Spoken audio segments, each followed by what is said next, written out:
Hello, God bless. This is Daniel Maximoff, and today's vlog is going to be a controversial one, as always.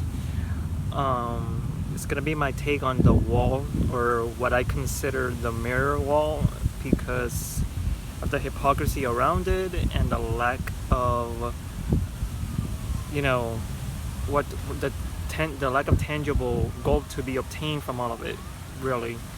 But I'm going to be, you know, I'm going to try my hardest to be as neutral as I can possibly can be, because I see it through two lenses, so bear with me.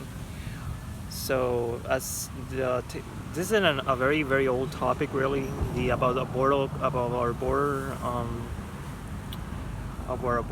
border safety and what's to obtain from it, what's the leftists are trying to do with it, and what Republicans are trying to do so to ascertain it. So, when you see the concept of border, for me, is very very very it's very comical. It's gonna sound comical, but when you say border, to me, I immediately think about, I don't know if you guys watch Naruto. How the village has a giant wall or a gate, and that nobody comes in unless it's sensed by the lead village's sanins or leaders.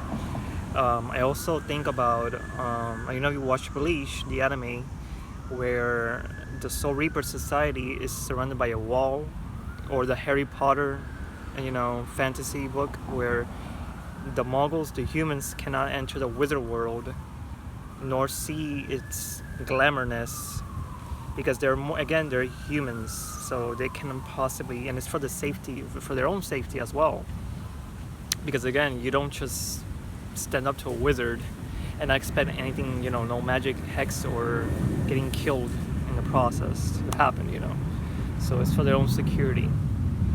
And I also think about, I don't know if you guys seen read on Troy, where the Trojan horse and the Troy wall was stood still until they got cocky, took the Trojan, took the horse, the wooden horse, as a gift, and as a result, they got conquered, and the Trojan Empire fell apart. So again, when the concept of border is not foreign to anybody, and it shouldn't be foreign to anybody. So believe me when I say that the hypocrisy from the left is just, baffling, as if this has never happened before. And I guess it's, what's to blame is this wave of immigration with the Covenants and and not to mention the wave of, I don't think the United States alone is having an immigration problem. I think places like Colombia, Western Europe, they're also having their share of external conflicts as well as internal. So it's no surprise to me that these leftists are scaring people into thinking that America is anti-immigrant and Americans are supremacists, and at the end of the day, I guess you have to acknowledge that America, has been, it maintained its structure for very very long, because not only because of immigrants who are, again, legal, but assimilated. Because let's be realistic, Western civilization exists to keep communism from spreading. So where in other places in the world will you find a most diverse population other than the United States of America, where personal freedoms are given, where anyone can be, you can be, not only do you have personal freedoms, but you are in the best place, in one of the best nations in the world. Like, you can build yourself up, from ground zero. You can start from ground zero, and and I see the argument. Nobody wants to give it away, give all of that away. The culture, the Western culture, waking up in the morning to a green lawn, to coffee, to a family, and going to work, listening to music in your car, and nobody wants to let go of the American dream. Nobody wants to let go of the cultural principles and philosophical principles that our country was based on. Even though the United States was founded on Freemasons, it is a Christian nation. I guess the best I can describe it is that it's blessed beyond comparison. And then we have people trying to destroy that, trying to, open borders is not a good thing. Open borders is, to my understanding, letting the entire third world into the United States. And I think that the United States has already so much internal conflicts going on, like the education system, the homeless problem, the mental illness problem, supposedly, and and we have leftists promoting open borders because they are aware, and at the end of the day it goes back to money, the root of all evil. What is the $1 billion deal? What is the what is to gain from the $1 billion deal? So the United States have internal conflicts, but they want open borders for a specific reason. Think about it. What business have around the border do you see that has at a large scale people have to gain? Human trafficking, drug trafficking, sex trafficking, pedophiles using kids as smuggling, all of that has been going on for a very long time. In fact, some would say that's the newest slavery, actually. Actually, that's the most modern day slavery. Trafficking, human trafficking. And Nixium was discovered. Epstein was exposed. Although I don't buy that he's dead, because of footage they never released, and I don't buy someone killing himself under mass supervision. So what's to gain from all of that? And and I'm very aware that it's not just Democrats, Republicans as well, especially the funny Republicans are also entwined with all of this, because I'm not going to ignore that Trump is from Hollywood, and I'm not going to ignore that Epstein has some connection with him, which made me very livid. But at the end of the day, who you think gains from all of this? The masters, deep state gains from all of this. And do you think they're gonna let it all go by some simple wall? I don't buy it. They're not gonna let go of what they've been doing for many ages. We've seen children in cages back in the Obama administration, going down to the Bill Clinton. They're not going to stop. And I don't think the border thing with the filibusters and the Congress being the purse of the country, which always dictates what Trump should do and not do, because they're not letting him do anything really. So I don't really see what's to gain, and to me it's the hypocrisy of the leftists, really comparing the border to an injustice, when in truth, even in mainstream media, and popular culture, you've seen that civilizations need borders.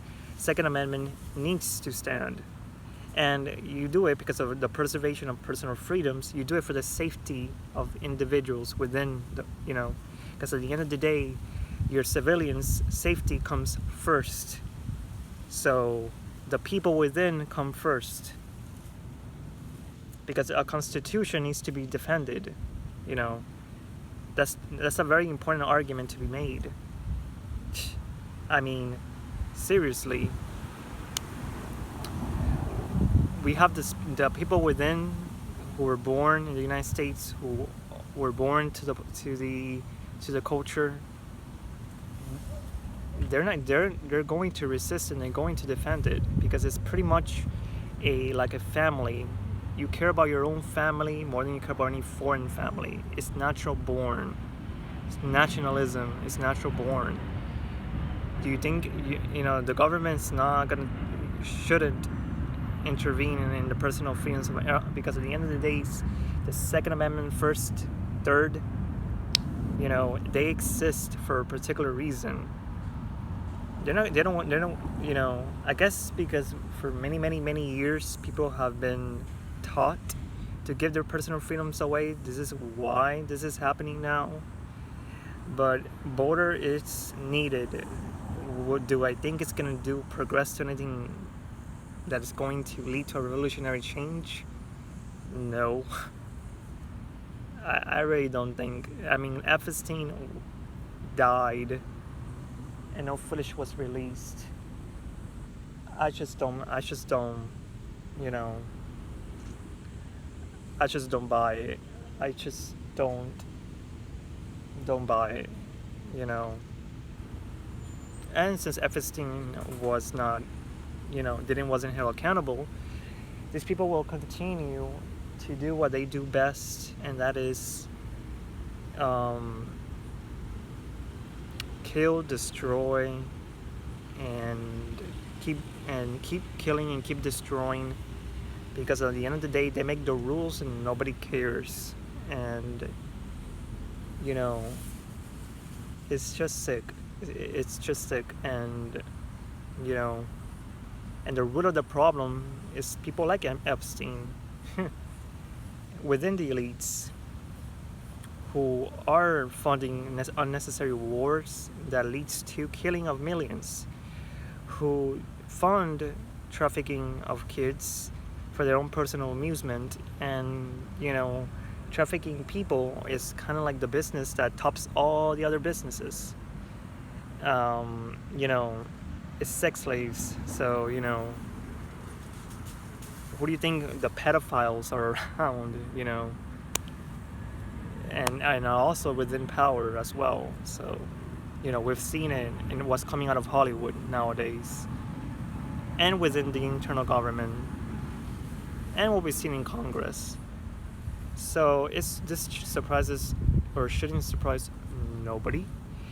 And which is what we do need a border, although I don't have mixed receptions with the border. And those people need their jobs protecting it. And without that, they don't have no job. So there's that. The army within, or also within the inner circles of these evil assholes. So they need the job. So they stop drug trafficking, they stop sex trafficking. They have no job, really, because it's easy for somebody's funding these, those immigrants who keep, somebody's funding them to come in, because there are miles and miles and miles of mountains and rivers and dangerous routes. Somebody's founding these people. Someone or something, because it's helping these people out. And they're coming in because people are telling them to come in, illegally, and knowing very well the casualties that will follow. So it's complete disarray, and I don't think this is going to turn a leaf for the better, and I don't feel like it's going to have a progressive for the better, because I don't feel like it has a tangible solution. It's like a band-aid solution. You give people money and they spend it, and then go back to where they originally were. I don't feel like the border is gonna do anything, and I don't feel like, like it's being done for the better, or it's gonna have any tangible solution in the future. Even though that they could take notes from Israel, they take notes for Poland and Hungarian, but I just I don't see the border as I see it like a mirror wall, pretty much, you know. So this is my take on the border.